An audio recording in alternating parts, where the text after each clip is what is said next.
three causes of stress, basically. Mental emotional stress, chemical stress on the body, and physiological stress on the body. Right? So the mental emotional stress, that's an easy one to understand. Right? That's stress from relationships, stress from financial problems, stress from neighbors, or whatever they are. Right? So that then causes that we've already mentioned, the stress hormones get released, adrenaline from the adrenal glands, cortisol, which affects the circulation, the blood circulation to the neofrontal cortex. It affects serotonin levels in the brain. It affects immune function. Right? But we also get stress from, say, chemical reasons. Right? So being exposed to toxic chemicals can put a stress upon the body and cause an effect in the nervous system. Right? So, you know, for instance, people that have allergies, they have, say, allergy to peanuts. Right? So it has a toxic stress on the body, and then they can start not being able to breathe properly, and their heart goes crazy, etc. So we have to look at that aspect as well. So that's when the diet comes into it. Right? Now, you guys really understand the importance of diet because of your diabetes, but it's not just looking at your diet from the point of view of diabetes. You also have to look at it from the point of view of health, of not stressing your body by getting toxic chemicals into the body. And nowadays it's becoming extremely difficult to be able to do that. You know, in the old days, things weren't packaged as much as they are now. Our food didn't come from factories. You know, it was grown locally. We went to the greengrocer. The butcher got the meat from just down the road. It didn't come from huge installations where they feed cattle with growth hormones and antibiotics. The cattle roamed out in the fields and could eat grass and be in the sunshine, etc. Nowadays, our food is becoming more and more toxic, and that is affecting us from a stress point of view as well. So it's important to look at labels, right? To stay away from monosodium glutamate or aspartame and all these things, right? You can't drink 10 cups of coffee a day. You have to look at all of these kind of things that can affect this, be a stressor on the body. Right? So diet becomes very important as well. Smoking and alcohol and household cleaning liquids that we use with very strong smells and stuff. All these can be stressors upon the body. And another stress then is the mechanical stress upon the body. Right? And that's where posture comes into it. If we sit with our cell phone and we all stand with our cell phone and we're sending messages and the head is right forward like this, it's actually stressing the neck, right? It's stretching your spinal cord, for instance. It's called adverse mechanical spinal cord tension. And that is actually physically putting a stress on your spinal cord and causing a stress response in the body. So posture becomes very important. So the thing about posture is the ear-shoulder alignment. So if we've got a bad posture and our head is ahead of our shoulder and this curve here increases, right, then, right, we're actually physically stretching our spinal cord, right? And that's causing physiological changes within the body. And so what's important is to get the ear and the shoulder in alignment, right? Not like this. Chin goes in and head goes back. You see my chest comes up. My ear now is aligned with my shoulder, right? If I draw a line, a gravity line, it will go through my ear, through my shoulder, through my hip, through my knee, and through my ankle. If that's my posture, that's the least amount of stress going into the body. The body can function then at a higher level than with a bad stress posture. For instance, I can almost challenge you, you cannot point out any major athlete with bad posture. Whether it's Serena Williams playing tennis, or Nadal playing tennis, or Ronaldo playing football, or Usain Bolt winning triple gold, or whomever, right? Why are they so good? One of the reasons why they're so good is because their posture is so good. So that means that their body is working at its highest level. A bad posture is actually going to use up more energy than a good posture. And that means is that with a bad posture using up lots of energy, the energy required for running your body is going to be compromised because it's being blocked up in the bad posture, in the stressed posture. Right? And so that's the important thing, is this alignment here. Right? And so I'm going to show you a little exercise that can help, because what happens is that when we get the bad posture, the shoulders come forward, these pectoral muscles shorten and hold you in this position. When we're in this position, these muscles here, called the sternocleidomastoid muscles, they shorten and they keep the head in that position. These muscles here, called the rhomboid muscles, they weaken and the shoulders come forward and the thoracic spine sticks out.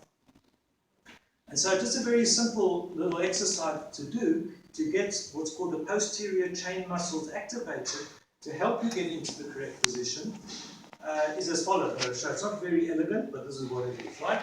So you have your legs slightly apart, you bend your knees, you stick your bum out, so you've got a curve here. Can you guys see that? Not really, right? You've got a curve here, right? Split off. That comes later.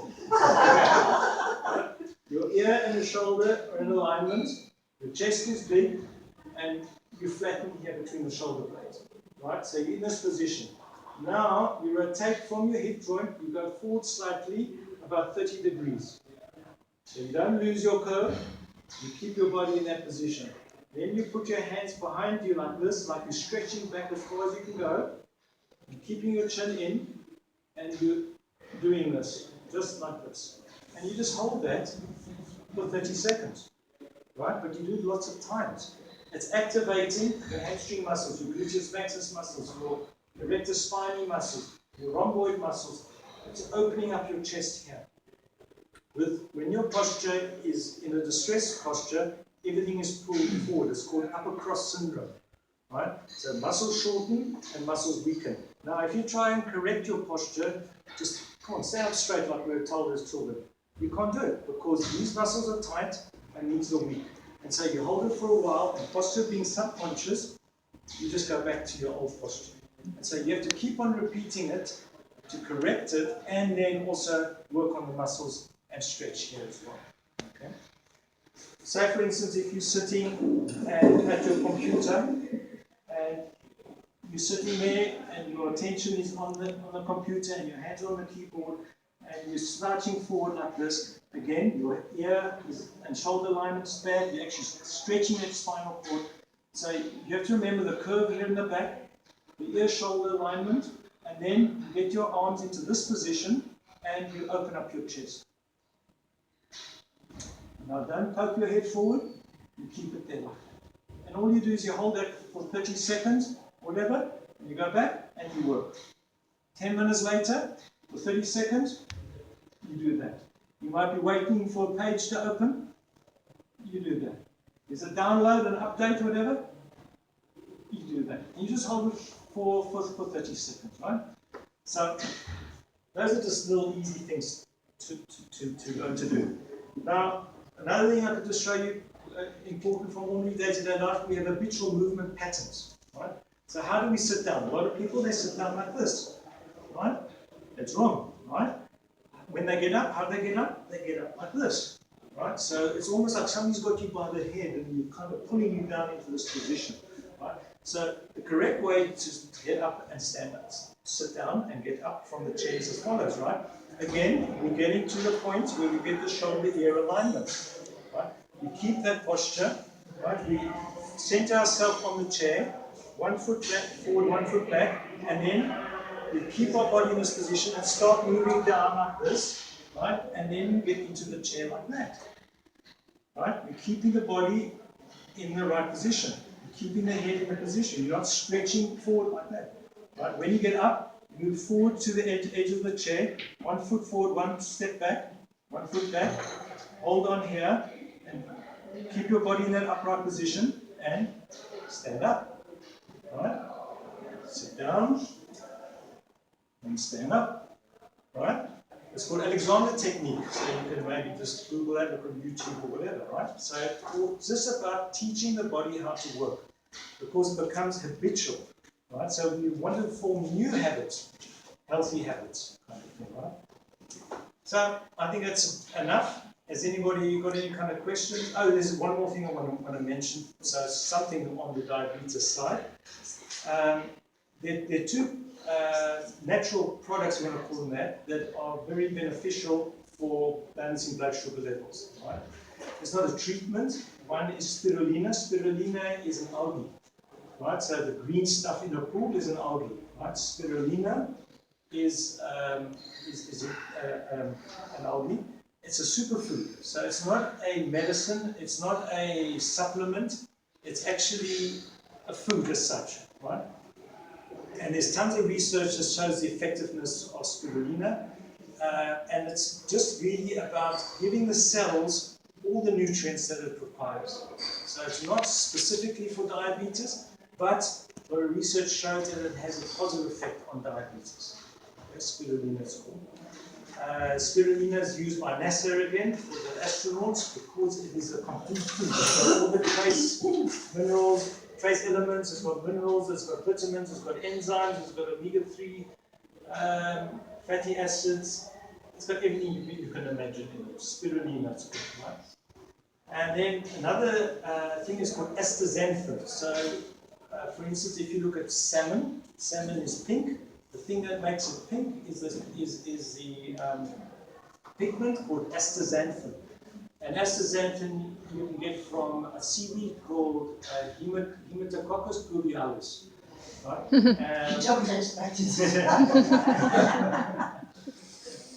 Now, the supplement that I can actually mention is called Bio-Superfood.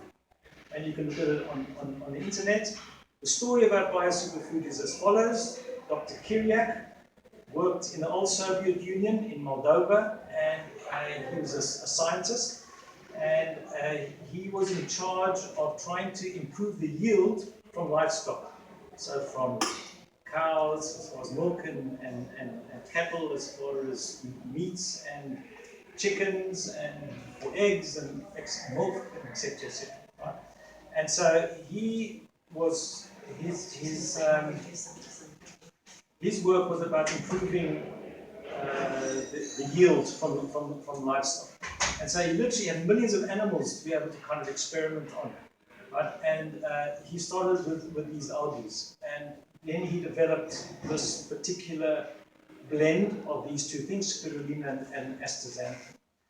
And he won all these various prizes for scientific research, and he made a huge difference to the yield and of the cattle, of the livestock, and they weren't getting diseased, and they weren't getting cancers, and they were living a kind of a good life, kind of. Anyway, then Chernobyl came. Remember when Chernobyl, the meltdown and all that kind of thing? And there was a massive radiation leak, and particularly children were suffering from thyroid problems. And then they started giving this blend to children to help them with the radiation sickness. And it had these miraculous results. And shortly after the fall of the Soviet Union, he left the Soviet Union and went to go live in Canada. And this product is Canadian, got the quality control from the Canadian government. And the point really about this is that there's tons of research on both of these things. And what we've spoken about a lot today is about the nervous system in the brain. And both of those substances are neuroprotective and actually improve brain function. And astaxanthin in particular, because it was called the blood-brain barrier, and feeds the pituitary gland. The pituitary gland is the master gland that controls every other gland in your body. And so it's supporting, in this case, the pituitary gland at that cellular level. So Bio-Superfood is what it's called. I don't sell it. The website is Blue Dragon Essentials, bluedragonessentials.com. And the guy in England, and his name is Rob Esser, E-S-S-E-R. So that might just be from a practicality point of view, some takeaway that you can do to assist there. A lot of research that shows that it actually has an effect on glycemic levels and the blood sugar levels and all that kind of stuff. And it's much more than that. It protects the liver, it protects the kidneys. It's good for detoxing from heavy metals. The list is endless, really. It improves athletic performance just because it's a food as such, right? It's just giving the cells the best nutrients possible. Okay, so that's basically what I really wanted to talk about. If there's any kind of questions that you'd like to know. This bio superfood, Yeah. does it come in a capsule Yes. form? Yeah. And does it replace omega-3 capsules and... Yeah, okay, so yes, so if you take that, you don't really have to take anything else. Right. You might want to take, include in your diet things like coconut oil, for instance. It's a medium chain triglyceride, which helps with brain function as well. They've shown it to help people with Parkinson's disease, coconut oil, for instance. So you can just include that in your diet, right? Even things like olive oil can have a major effect. But as far as the bio-superfood is concerned, the way you would start taking it is take 1 a day for a week, 2 a day for the second week, and you build up to 6 a day, right? That's your kind of basic kind of maintenance dose, right? And the reason why you do it that way, because if you take too much too soon, it can cause a detoxing effect, and then you might get headaches, you might get diarrhea, you might get a rash, you might feel not well. So it's good to start off very gently and build it up. There are no side effects as far as getting some illness or something like, for instance, if you take too much vitamin A, which is a fat-soluble vitamin, you can get toxicity from it. This you wouldn't get any toxicity. But the point about it is you have to start slowly. Okay? There are different formulas that you take with the bio-superfood.